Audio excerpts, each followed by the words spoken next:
The Max8 G2 got an update. It's now the G2S with built-in Bluetooth and a few other new features we're going to go over.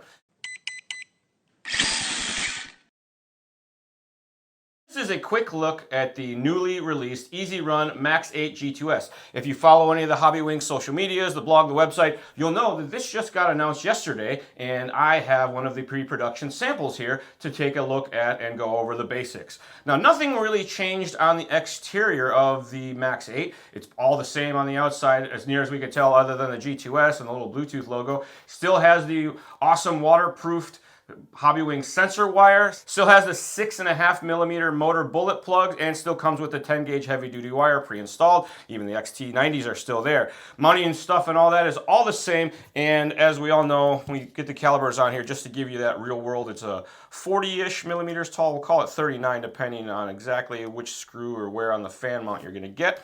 The width is going to be 48 millimeters, and our length here going to be 60 millimeters. Nothing really changes there. Harnesses, button, all that remain the same. The big difference is this now has Bluetooth built in. No longer supports the usage of the LED, or the LCD, or the OTA because it's built right into the speed control. All you need to do tuning is have the app installed on your favorite smart device. Speed control also got an update to the fan. It has a smart fan circuitry now, so the fan only runs when the speed control needs it. And the data logging has been improved. When the speed control got the Bluetooth update, it also had the ability to do the extended data logs. So the Max8 G2S now features the extended data logs, so you'll be able to get your whole run downloaded using the app, and you'll be able to view it on the chart. G2S retains the same voltage rating. It is still rated for 3 to 6S LiPo. It does have a heavy-duty switching BEC that does 6 volts, 7 volts, 8.4 volts, and is rated up to 6 amps on the regulator itself. As we said, 10-gauge wire and the 6.5mm bullet plugs. It does do sensored and sensorless operation. If you have the older style motor or you want to drop this into an RTR vehicle, you do not have to use a sensor wire. It works totally fine sensorless. It does that automatically as well. You don't have to switch anything. You just don't plug that guy in, and it works sensorless right away. And the Max8 G2S is a great upgrade speed control for a lot of the RTR A scales that are out there. If you have any problems with the stock electronics or you want some more tunability, these are a great option to look at. We are going to do these in the combos with the 42 series motors as well.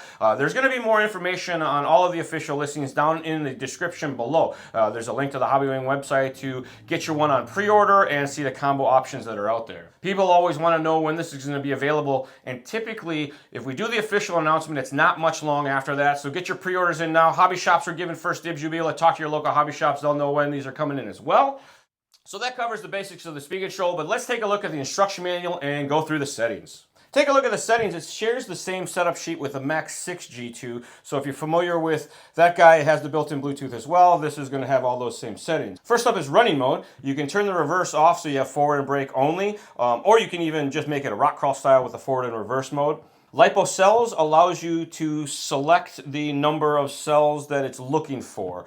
The speed control has an auto detect mode, but if you want to run a specific battery voltage all the time, you can set it to that, and it allows the speed control to not work if you plug in the wrong battery pack. So if you got a setup that's specific to that, that could be helpful. Voltage cutoff allows you to adjust the level of the voltage cutoff to the battery pack. You can disable it if you're into racing stuff and you're not worried about that sort of deal, or you can adjust more or less. It has low, medium, and high. Low is going to be the most amount of runtime out of your battery pack, or the lowest cutoff voltage. Medium is going to be the pretty safe, and high is going to be even safer. If you're concerned with battery health and stuff like that, you can set it to high, so it cuts off early, and you're never really draining your batteries that far down. Number 4 is motor rotation, and this is for vehicles that have like backwards transmissions or custom builds. Sometimes when you give it throttle, the motor will run reverse, and this allows you to fix that in the sensored mode.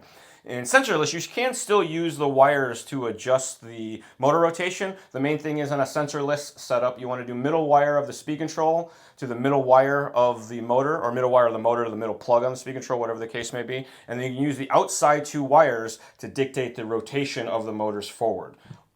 BEC voltage, as we touched on before, adjustable 3 ways, 6, 7.4, or 8 volts. For whatever servos you may or may not have, different servos have different voltage settings, so you have those available for you. Number 6, max brake force. This is how strong the push brake is from your radio. So when you go to apply the brakes, you can turn that up or down. And a lot of times the brakes are way too strong and it's hard to use the brakes because you can give it too much brake real easily, or maybe you're never going to need full brake. This allows you to turn the brakes down, or the brake power down basically. Max reverse force, same basic thing. You can turn the reverse power down so it doesn't go as fast in reverse as it could. And it defaults to 25% because reverse is kind of hard for a lot of us to use. So this makes it a lot easier to drive. Setting number 8 is the punch, and that one is basically throttle feel, how 1-to-1 or linear the throttle is going to be. The higher that is, the more linear it is. At setting number 9, it's kind of like 1-to-1. Whatever you try to input on the throttle, the speed control is going to try to do the same. And if you run into situations where the car's harder to drive, maybe you're running into cogging or sap out of the battery when you mash the gas, you can lower the punch to help deal with that. It defaults at number 5, which is kind of in the middle, kind of safe. I tend to run mine all the way up because I have good plugs, good batteries, and I really like that crisp throttle response. Drag brake force is the amount of brakes that get applied at neutral when you let off the throttle. And this is good for track applications when you need to get on the brakes a lot when the traction's very high. It gets you auto braking basically, and it's adjustable in a lot of levels. For rock crawling, you can turn it way up if you want to, but it starts with it at 0 because for most of the applications that these are going into, you really don't want any drag brake. Initial throttle force. This is a startup feature on the motor. If you ever have a setup where, let's say you give it a little bit of throttle and the motor doesn't move right away and you want that throttle response to be right at the front of the trigger, initial throttle force allows you to adjust for that. Different KV motors, different gearings, they're all going to have a little bit different response to the first kind of startup of the throttle, and this is a tuning option that allows you to fine tune that a bit. So in a situation where there's a big delay when you give it the throttle, you can turn the initial throttle force up to get rid of some of that delay or dead spot. Turbo timing and turbo delay both get used together. This is electronic timing advance from the speed control. It goes from 0 and all the way up to a max of 32 degrees on these guys. And that is timing advance to the motor to make it faster. The more timing you put into the motor, the faster it's going to go. And this is mostly in a situation where you don't have enough pinion gears, but you still have some room on temperature, so you can add some timing to the motor to make it a little bit faster on top end. And because this is a turbo timing, it means that it comes in after you get to full throttle. And that's what the last setting is for, the turbo delay. How long after full throttle before the timing starts to kick in or before the turbo starts to kick in. And the reason it's adjustable, it allows the motor a little extra time to get further into the RPM before it starts to apply that turbo. A little bit safer, it can deal with feel. In some applications, you can use it to where you can still get full throttle through like the infield of the track where you need it, and it'll only give it that extra timing when you're in the trigger for a little bit of time going down the straightaway, so to speak. Well, there you have it, folks. A quick look at the new EZRun Max8 G2S with built-in Bluetooth. If you do have any questions, comments, or concerns, please feel free to shoot us an email, northamerica@hobbywing.com. Don't forget, we have a podcast where we give away a free Hobbywing combo each and every episode. All you have to do to find out how to enter to win is listen to one of our episodes. It's called RC Stuff, powered by Hobbywing. Find us on your favorite podcast service. And as always, folks, thanks for watching another episode of The Charlie Show, new every Tuesday right here on the Hobbywing Official YouTube Channel. We will see you all next time.